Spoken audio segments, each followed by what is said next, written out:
Au Brésil, des dizaines de milliers de manifestants ont exigé ce mercredi l'intervention de l'armée pour empêcher la prise de pouvoir du président élu, Lula, qu'ils considèrent comme un personnage corrompu. À Brasilia, Rio, ou comme le montrent ces images devant ce centre de commandement militaire de São Paulo, des partisans de Jair Bolsonaro ont demandé à l'armée d'agir malgré sa défaite à la présidentielle.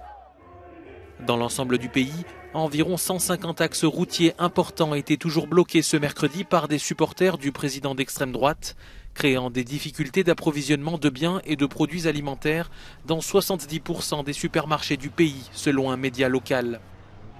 Les manifestations avaient commencé dimanche, jour de l'élection présidentielle, et la prise de parole de Jair Bolsonaro ce mardi a été interprétée par les manifestants comme un encouragement à poursuivre le mouvement. Après 48 heures de silence, le président sortant, qui n'a pas reconnu explicitement sa défaite, avait annoncé que les manifestations pacifiques étaient les bienvenues. Il avait toutefois dit respecter la Constitution, donnant son feu vert pour la transition. En parallèle, le président élu, Lula da Silva, prépare son retour au pouvoir, qui sera effectif le 1er janvier, dans un contexte tendu avec une société brésilienne ultra polarisée et une période de crise économique mondiale qui n'épargne pas le pays.